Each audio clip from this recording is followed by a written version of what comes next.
선악을 알게 하는 나무의 열매는 먹지 말라. 내가 먹는 날에는 반드시 죽으리라 하시니라. 성경은 총 66권으로 구성된 상당히 방대한 분량을 가진 책입니다.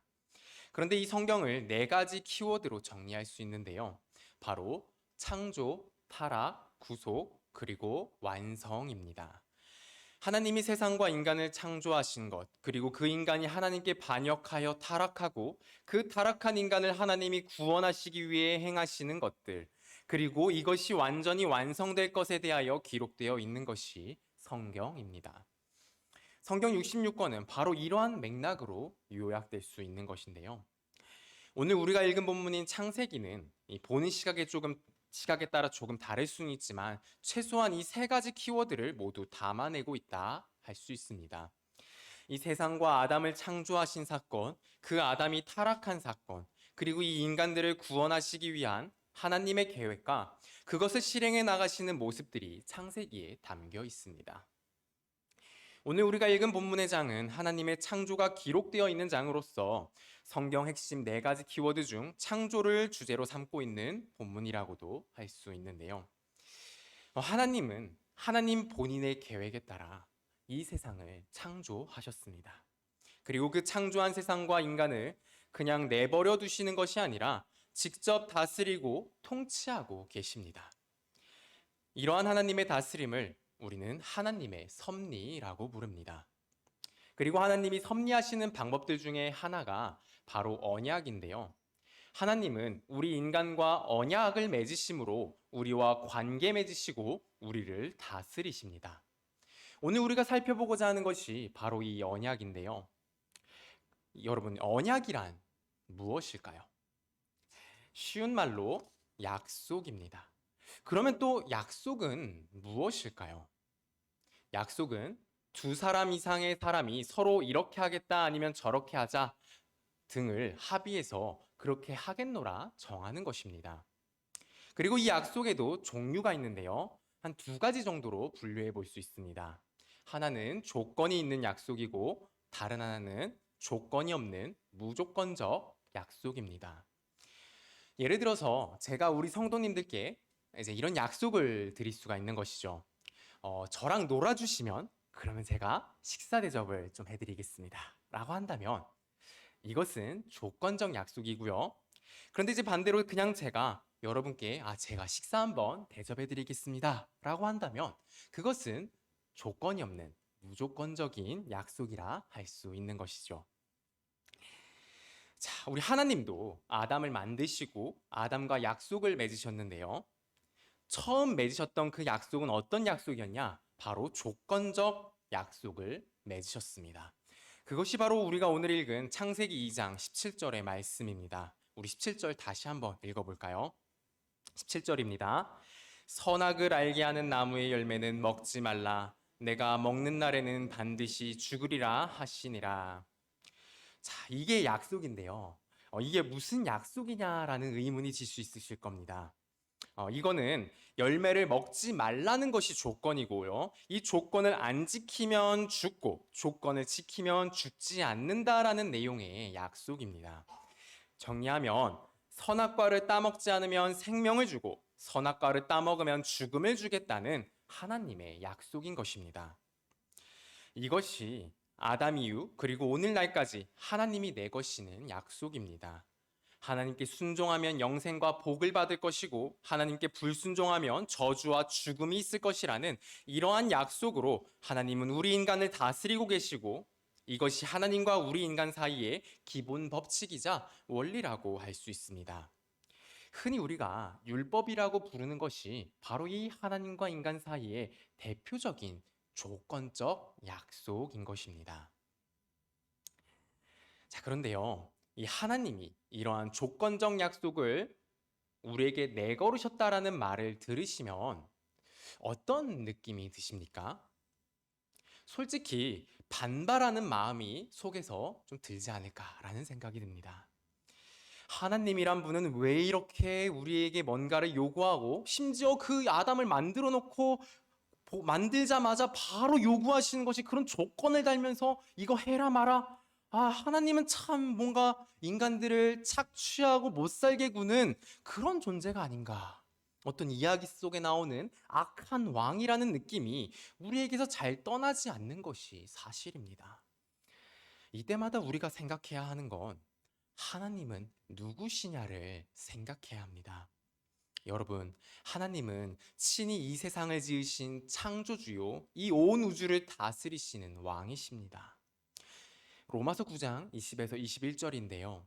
이게 저희 개역 개정보다는 새 번역이 좀 더 느낌이 잘 살려져 있는 것 같아서 제가 새 번역을 가져왔습니다. 제가 읽어드리겠습니다.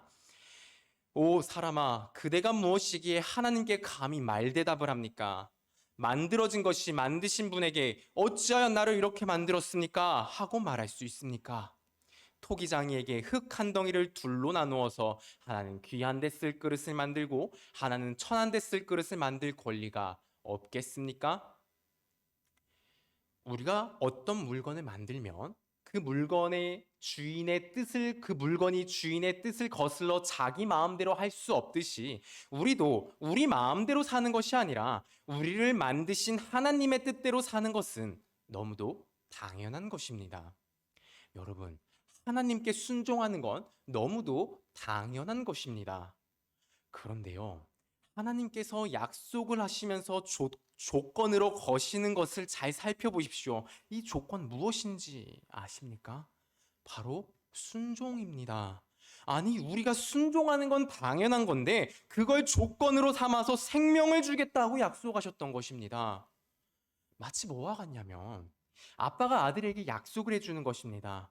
삼시세끼 밥 잘 챙겨 먹어라. 그러면 내가 아파트 물려줄게. 라고 하는 것과 같은 것이죠. 밥 먹는 것 어떤 것입니까? 이거 뭐 잘못된 것입니까? 이거 먹으면 큰일 납니까?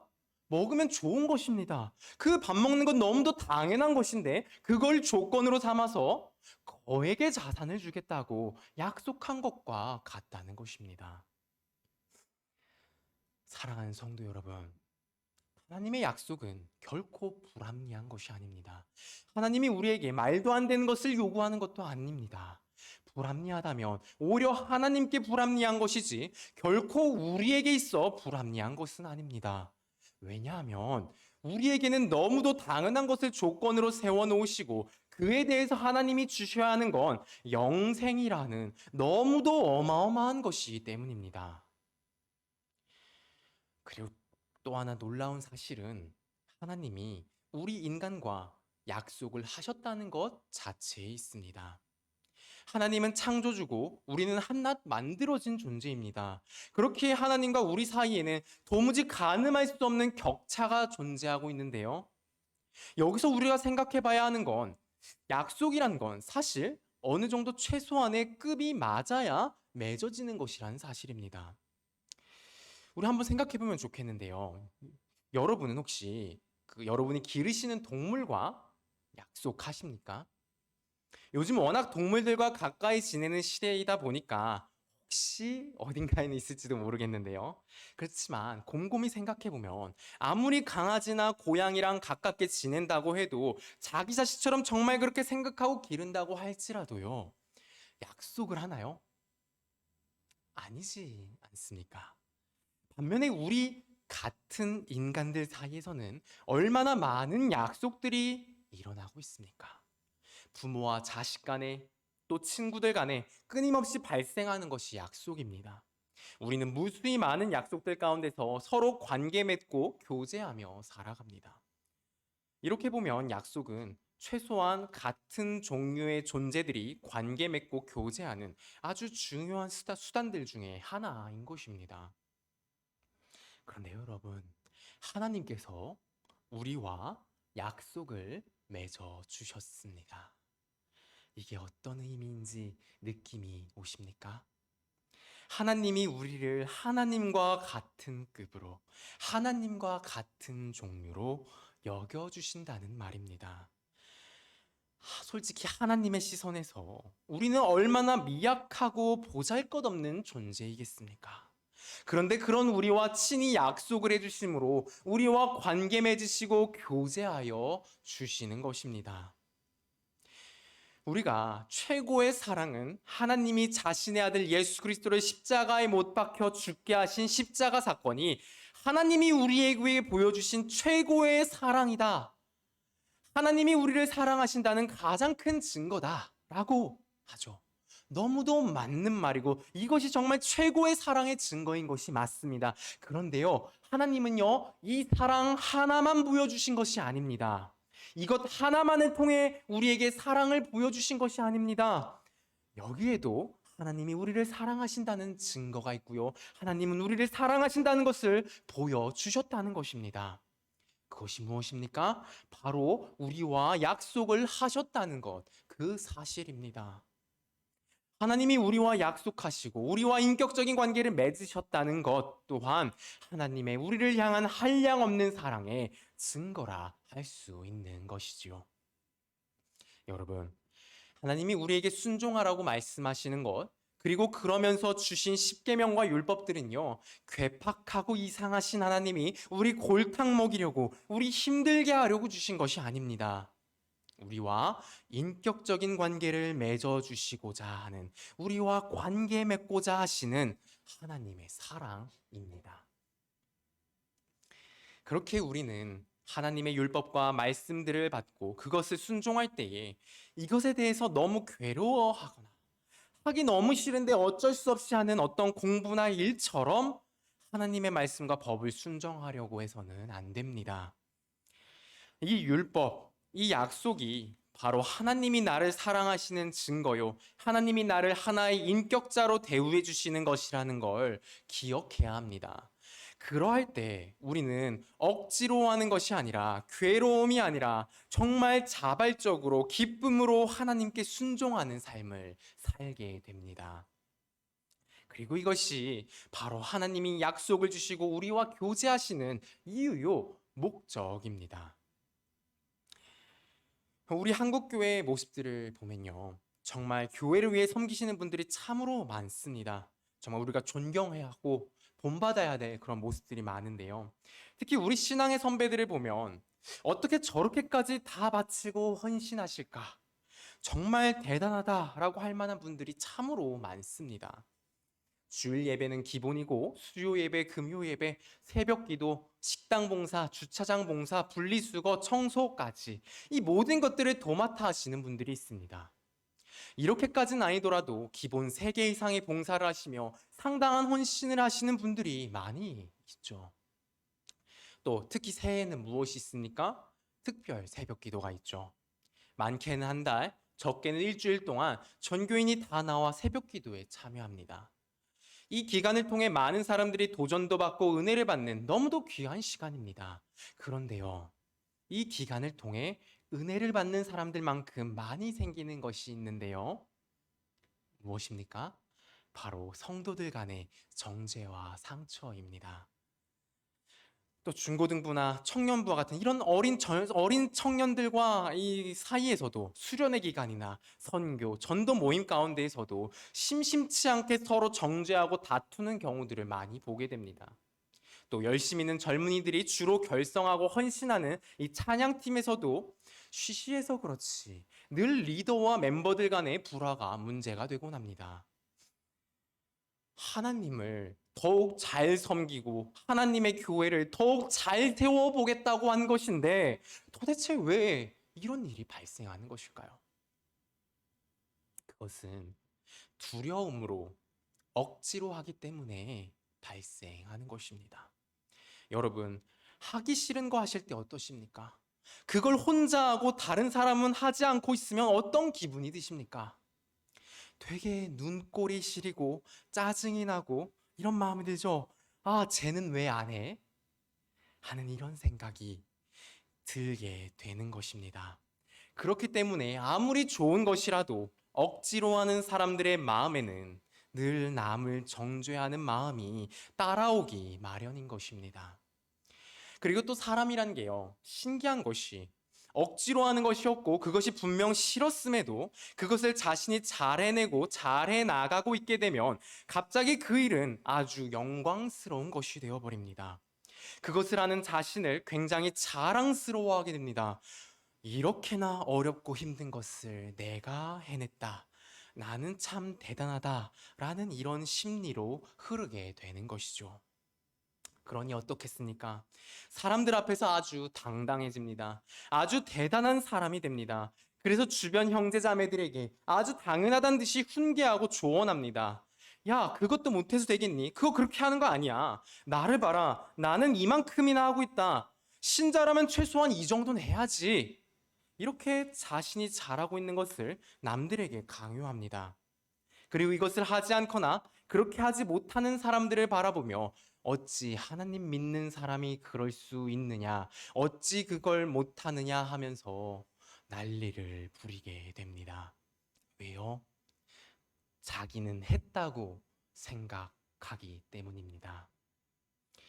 그런데 사실 이런 사람들의 가장 큰 문제는 이렇게 사람들 앞에서 당당해진다는 것은 아닙니다. 하나님 앞에서도 당당해진다는 것이 너무도 큰 문제요, 큰 비극입니다. 예수 그리스도의 피가 그를 당당하게 하는 것이 아니라 자기 자신의 노력, 자기 자신의 업적, 자기 자신의 순종 그 자체가 그로 하여금 하나님 앞에 당당하게 하며 하나님 앞에 당당하게 이런저런 자신 내면의 욕심들을 요구하게 합니다. 마치 하나님께 뭔가 맡겨놓은 것이 있는 사람처럼 말입니다. 이처럼 우리에게는 이런 모습들이 있습니다. 자신이 잘 섬기는 것, 자신이 잘 해내고 있는 것을 가지고 마치 그것이 신앙의 전부인 양, 자신은 그 신앙생활을 모두 마스터한 것인 양 신앙생활하는 모습들이 있습니다. 내가 교회에 있는 모든 예배들을 잘 참석하면 그렇지 못한 사람들을 아주 쉽게 정죄하고요. 하나님 앞에서도 할 만큼 했다 생각합니다.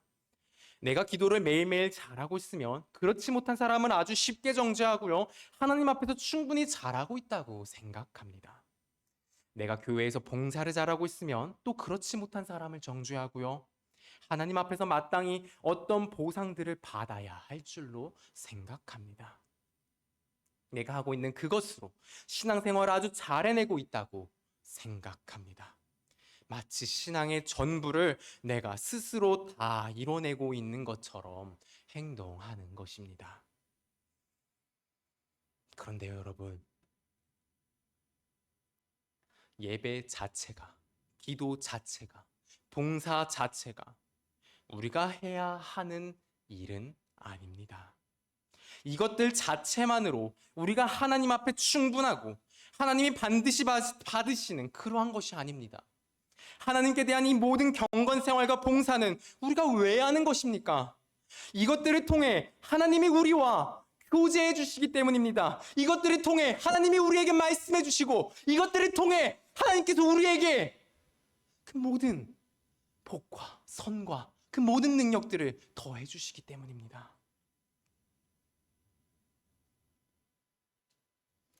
아무것도 아닌 나를 구원받을 만한, 이쁨 받을 만한 아무런 조건도 없는 나를 구원해 주시고 관계해 주시는 이것이 너무 좋고 너무 감사해서 그래서 자발적으로 우리는 예배에 나오고 기쁨으로 하나님을 섬기고 봉사하는 것입니다. 이것이 우리가 우리의 예배와 섬김 가운데서 결코 놓치지 말아야 하는 부분입니다. 정말 이렇게 자원하고 기쁨으로 봉사하는 것이라면 거기에 남을 정죄하거나 그 봉사 자체가 마치 자신의 업적인 양 뻐기는 모습이 있을 수 있을까요? 혹은 그 예배, 그 기도, 그 봉사 자체만으로 나는 신앙생활 다 했다라는 그런 생각을 할까요? 이것들을 통해 하나님이 목적하시는 의도와 그 내용을 아는 사람들에게 있어서 이 모든 것들은 수단일 뿐이지 결코 목적 자체가 아닙니다. 하나님을 만나기 위한 수단이지 이것이 목적이 아닙니다. 결코 이것만으로 내 신앙생활이 다 되었다 말할 수 없는 것입니다. 한 가지 이야기를 좀 나눠드리고 싶은데요. 12세기, 그러니까 1100년에서 1200년 시기에 되게 굉장히 존경받는 우리 신앙의 한 선배가 있는데요. 프란치스코라고 하는 이름의 사람입니다. 이 사람은 이제 굉장히 존경을 받고 선망을 받는, 정말 예수 그리스도가 정말 그 삶 가운데 잘 드러나는 사람이라고 보여졌던 사람이기에 이 많은 사람들이 이 또 제자로서 따르곤 했었는데요. 그리고 이 프란치스코는 자주 했던 것이 이제 금식이었습니다. 그래서 제자들과 여러 차례 금식도 하고 하는 그런 일들을 많이 했었는데요. 언제는 이제 금식이라는 것이 이 사람들에게는 너무도 이제 자주 하는 것이고, 이제는 어찌 보면 이 사람들에게는 너무 이게 익숙해지다 보니까 좀 어느 정도 쉬운 것인 것처럼 좀 여겨졌나 봅니다. 그래서 그런지 어느 날에는 이 금식을 하는데 40일 금식을 하는데요. 그냥 금식을 하면은 조금 아쉬우니까 아쉬웠을까요? 그러니까 어쨌든 음식을 눈앞에 두고 40일을 금식하자라는 결정을 내립니다. 그래서 실제로 스프를 앞에 두고 매일매일 금식을 하게 됩니다. 이제 이 제자와 프란치스코가 39일까지 이제 아주 금식을 잘 했는데요. 그런데 39일째 되는 날에 이 젊은 제자 한 사람이 너무 배가 고팠고 그것을 참을 수가 없어서 자신도 모르게 그 스프를 떠서 먹게 되었습니다. 자, 이런 상황이 벌어졌으니 다른 제자들이 그 제자를 어떻게 보았겠습니까? 째려보면서 아주 그 제자를 뭐라고 했죠. 그러면서 이제 또 그 스승께 이제 말을 하면서, 스님, 저자를 보십시오. 지금 스프를 먹었습니다. 금식을 안 하고 스프를 먹었습니다. 하면서 그렇게 이야기를 하자, 이 프란치스코는 어떻게 행동했는지 아십니까? 자신도 일어나서 음식을 먹어 버리더라는 것입니다. 그리고 프란치스코가 이런 말을 했다고 합니다. 우리가 금식을 하며 기도를 드리는 것은 모두가 예수님의 인격을 담고 그분의 성품을 본받아 서로가 서로를 참으며 사랑하며 아끼자는 것입니다. 저 젊은이가 유혹을 이기지 못하고 스프를 떠먹은 것은 죄가 아닙니다. 하지만 그를 정죄하고 배척하는 여러분들이야말로 지금 큰 죄를 짓고 있는 것입니다. 굶으면서 서로 미워하는 것보다는 실컷 먹고 사랑하는 것이 더 낫습니다. 우리가 예배하고 기도하고 봉사하고 세상에서 공부하며 일하며 살아가는 그 모든 것들은 다 하나님을 만나고 하나님과 교제하며 그 교제를 통해 부어주시는 하나님의 모든 선한 영양분을 통해 하나님의 선하시고 아름다운 하나님의 열매, 곧 사랑, 희락, 화평, 오래 참음과 같은 그러한 성령의 열매를 맺기 위함입니다. 예수 그리스도를 닮기 위함입니다. 이것을 결코 잊어서는 안 될 것입니다. 이것이 바로 우리의 가장 우선되고 가장 중요한 목적입니다. 우리는 우리의 모든 경건 생활과 봉사를 점검해 보아야 합니다. 이것이 정말 내가 하나님께 감사하고 사랑하는 그 마음으로 내가 하는 것인지, 이걸 통해 정말 하나님과 더욱 친밀한 교제 안에 있기 위해서 하는 것인지, 하나님의 좋은 것들을 받아 하나님을 더욱 닮기 위한 것인지, 아니면 하나님과 더욱 친밀한 교제에 들어가고 하나님 닮는 것에는 전혀 관심이 없고 그저 어쩔 수 없이 억지로 하나님께 대한 어떤 의무만을 때우려고 하는 것은 아닌지, 나 자신의 영광을 위해 나 자랑하려고 나 드러내려고 하는 것은 아닌지를 돌아보아야 합니다. 그런데 이제 여기서 어떤 사람들은 이런 의문을 제기하기도 합니다. 그 동기가 어떻든지 간에 어쨌든 선한 행동을 하고 선한 결과가 나오면 된 것이 아니냐. 어쨌든 많은 사람이 봉사하고 더 많이 봉사하게 되고 그러면 된 것 아니냐. 그게 더 좋은 것 아니냐. 라고 이런 말씀을 하는 사람들이 있습니다. 어떤 결과만을 중요시 여기는 것이죠. 그런데요, 아무리 겉으로 드러나는 결과가 동일해 보일지라도 동기와 그 목적이 바른 사람과 그렇지 않은 사람의 행위 사이에는 질적으로 차원이 다른 것이 있음을 알아야 합니다. 동기와 그 목적이 결국 자신의 의로움에 있는 자들은 자신들의 행위를 스스로 의롭다 하며 그 행위들을 구원의 근거로 삼습니다. 이게 무슨 말이냐면, 하나님이 잘하셔서가 아니라 내가 잘해서 구원받는다는 것을 끊임없이 표현하는 것입니다. 그리고 무엇보다 그들의 행위는 구원을 받기 위해 어쩔 수 없이 억지로 하는 것입니다. 반면에 동기와 목적이 하나님께 있는 사람들은 어떨까요? 구원에 있어 그들이 한 것이 하나도 없습니다. 그 모든 것을 하나님이 다 이루어 주셨습니다. 그것을 그저 선물로 받기만 했을 뿐입니다. 그렇기에 하나님께 대한 감사와 기쁨이 넘칩니다. 이 감사와 기쁨이 그들로 하여금 하나님을 사랑하게 하며 하나님을 위해 무엇이라도 하고 싶어 하게 합니다.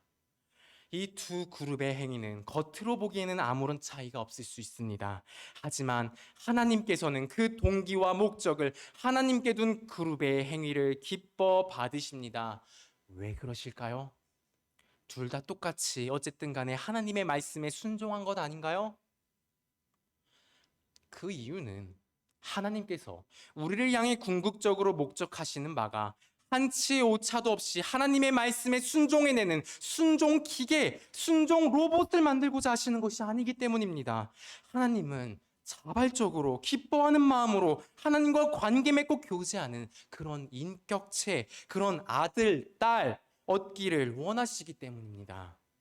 그래서 하나님은 억지로 더 많이 더 완벽하게 자신의 율법을 순종하는 사람들의 행위보다 비록 겉으로는 덜 완벽하고 조금 부족할지라도 기쁜 마음으로 자발적으로 순종하는 사람의 행위를 기뻐 받으시는 것입니다. 우리 적용을 얘기하다 보니까 좀 많이 이제 왔는데 다시 약속이라는 이 주제로 한번 돌아오겠습니다. 우리는 오늘 하나님의 약속에 대한 이야기를 하고 있습니다. 약속에 대하여 우리가 한 가지 더 알아야 하는 것은 하나님은 약속에 대해서 신실하시다는 것입니다. 하나님께는 한 번 약속하시면 결코 그 약속을 어기지 않으십니다. 반면 우리 사람은 어떤가요? 약속을 어기는 것이 아주 일상이죠.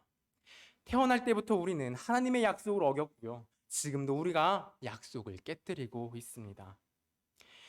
아주 처음으로는 우리 조상 아담이 제일 먼저 하나님의 약속을 깨뜨렸죠. 그래서 아담은 그 약속을 어긴 대가를 받으면 되었습니다. 그 대가가 무엇이었죠? 바로 죽음입니다. 이때 하나님은 약속대로 아담을 죽이시고 원하신다면 새로운 인간을 창조하시면 되었습니다. 그런데요, 하나님은 그렇게 하지를 않으셨죠. 오히려 아담과 하와에게 가죽옷을 만들어 입혀주시고 하나님과 다시 화해하게 될 것이라는 약속 하나를 다시금 약속해 주셨습니다. 이것이 앞서 설명드렸던 그 두 가지 약속 중에 하나였던 무조건적인 약속, 전적으로 하나님께서 일방적으로 하나님께서 행하겠다고 하신 약속입니다. 그 약속의 내용이 무엇입니까? 먼저 하나님을 반역하고 먼저 약속을 깨뜨려 스스로 모든 죄와 실패 가운데 들어간 우리를 전적으로 하나님께서 건져주시고 전적으로 하나님께서 회복시켜 다시 자신 곁에 두시겠다는 약속입니다. 우리가 무엇을 하면 그러면 구원하고 회복시켜 주겠다는 조건의 약속이 아니라 그저 하나님께서 먼저 그 모든 구원과 회복의 역사를 행하여 주겠다는 조건이 없는 은혜의 약속입니다. 그리고 하나님께서는 실제로 본인의 그 약속을 지키시고 이루시기 위해 자신의 가장 사랑하는 아들 예수 그리스도를 보내시고 정말 그로 우리 모든 인류의 죄를 대신 짊어지고 죽게 하셨습니다. 약속을 어긴 우리를 어떻게든 약속 지킨 자로 만드셔서 영생이라는 하나님의 충만한 복을 어떻게든 쥐어주시기 위해 하나님께서 저 수고와 저 고난을 모두 감내하신 것입니다. 그냥 우리 인간이란 존재와 약속을 해주셨다는 것 자체만으로도 율법과 계명을 주시며 그것을 통해 영생을 약속하여 주셨다는 것만으로도 우리는 그저 하나님께 감사할 수밖에 없는 것이 현실인데, 그런데 우리 하나님께서는 이 모든 것들을 뛰어넘어서서 너희가 무슨 짓을 벌이든 아무리 나를 밀어내고 아무리 나를 피해 도망쳐도 나는 너희를 포기하지 않을 것이며 어떻게든 너희를 다시 데려올 것이다. 내 아들 예수를 희생시켜서라도 너희를 데려와 내가 주는 모든 생명과 충만의 복을 누리게 할 거다 라는 약속을 세워주시고 정말로 그 약속대로 그 모든 것들을 행하여 주셨습니다. 이것이 바로 하나님이 맺어주신 은혜의 약속이며 이 은혜의 약속이 정말로 성취되었다는 소식이 바로 복음입니다. 하나님은 참으로 약속에 대하여 완전히 신실하신 분이시기에 복음이 완성되고 그 복음이 우리에게 들려질 수 있었던 것입니다. 그리고 하나님은 또한 약속하여 주셨습니다. 이 복음을 듣고 예수 그리스도를 의지하는 자는 반드시 아버지 하나님께 다시 나올 수 있게 하겠다고 약속하셨습니다. 혹 이 자리 아직 복음을 믿지 못하고 아버지께 돌아오지 못하였거나 아버지를 떠나 있는 분이 계십니까? 우리 하나님 아버지의 신실하심과 그 신실하심의 증거로 보여주신 이 예수 그리스도의 희생과 헌신을 보시고 속히 우리 아버지께 돌아오시기 바랍니다. 하나님께서 신실하시다는 말은 바꿔 말하면 하나님은 고집이 아주 강하시다, 결코 포기하지 않으신다라는 말로도 바꿔 말할 수 있습니다. 그렇게 여러분이 아무리 하나님을 거역하고 아무리 도망치고 아무리 하나님으로부터 벗어나기 위해 노력할지라도 하나님은요, 포기하지 않으십니다. 우리가 고집을 부리면 하나님도 고집 부리십니다. 어떤 고집이요? 우리를 다시 데려오겠다라는 고집이요. 여러분, 하나님의 고집을 이길 자신 있으십니까? 온 우주를 창조하시고 다스리시는 만왕의 왕 되시는 분의 고집입니다. 괜히 고집부리다 하나님이 자신의 자녀를 돌아오게 하기 위한 그 여러 가지 교육과 매질로 인해서 너무 고생하지 마시고 속히 돌아오시기를 바랍니다. 그리고 하나님께 돌아가는 것은 우리가 처음 믿을 때뿐 아니라 우리 삶 전체에서 계속해서 있어야 하는 일입니다. 왜 그런가요? 우리는 여전히 죄된 본성이 있어서 끊임없이 하나님을 떠나려고 하는 것이 있고, 실제로 우리가 자꾸만 하나님과 떠나 행하는 생각과 말과 행동들이 있기 때문입니다.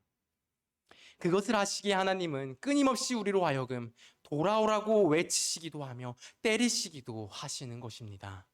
그때마다 우리는 듣고 속히 돌아가야 합니다. 그것이 지혜 있는 것이고 그것이 복된 삶입니다. 호세아 6장 6절입니다. 이것도 세 번역으로 제가 한번 가져와 봤는데요. 제가 읽어드리겠습니다. 내가 바라는 것은 변함없는 사랑이지 제사가 아니다. 불살라 바치는 제사보다는 너희가 나 하나님 알기를 더 바란다. 하나님은 우리에게 뭐 엄청난 것을 바라시는 것이 아닙니다. 그저 하나님 자신에게 와서 하나님과 교제하며 하나님을 알고 하나님 자신을 사랑하기를 원하시는 것입니다. 그런데 우리가 이 죄로 너무나도 망가져 버려서 이 당연한 것을, 이 하나님을 온전히 사랑하는 것이 참으로 어려운 존재들이 되어버렸습니다. 정말 어렵습니다. 평생을 걸쳐 노력해도 할 수 있을까 말까 그러한 것이 되어버렸습니다. 그런데요, 이것조차도 하나님의 그 신실하심으로 어떻게든 우리를 끌고 가실 것이고요. 그리고 결국에는 하나님의 그 완전하심, 거룩과 영광의 존재로 우리를 완성시켜 주실 것입니다. 그러니 우리 너무 걱정하지 말고 우리 언제든 하나님께 돌아갑시다. 오직 하나님을 의지하고 오직 하나님으로 기뻐하고 오직 하나님으로 슬퍼하는 우리가 됩시다. 우리 모두 하나님의 사랑 안에서 이 복된 삶을 풍성히 누리다가 주님의 그 거룩하신 나라에 들어가는 아주 지혜와 복이 넘치는 하나님의 자녀들 되기를 정말 간절히 소망합니다. 기도하시겠습니다. 하나님 아버지, 은혜를 감사합니다. 우리와 약속해 주셔서 감사합니다. 우리가 뭐라고 하나님은 우리를 하나님과 같은 종류의 존재로 여겨주셔서 우리가 뭐라고 친히 우리와 대화하시고 관계에 맺어주시는지, 이 하나님의 은혜에 대하여 우리가 어찌 감사를 표현해야 할지 모르겠습니다. 그에 비해 우리는 늘 하나님과의 약속을 업신여기고 하나님을 거역하고 하나님을 모욕하는 참으로 죽어도 할 말이 없는 존재들입니다. 그럼에도 아버지께서는 우리를 사랑하기로 작정하시고 약속하셔서 결코 우리를 향한 사랑을 포기하지 않으셨습니다. 지금도 우리를 사랑하시며 우리를 하나님의 참된 자녀로 완성하시기 위한 그 사랑을 포기하지 않으시는 하나님의 그 신실하심과 사랑을 기억하며 우리가 다시 아버지께로 나아가기 원합니다. 아버지, 우리를 붙들어 주시고 비록 완전하지는 않을지라도 우리의 삶에 온전히 아버지의 영광이 드러나는 삶 되도록 우리를 붙들어 주시옵소서. 우리의 삶이 그렇게 진정으로 복된 삶 되도록 아버지 축복하여 주시옵소서. 우리가 아버지께 나아갈 수 있게 하시는 유일한 이름 되시는 우리 주 예수 그리스도의 이름으로 기도합니다. 아멘.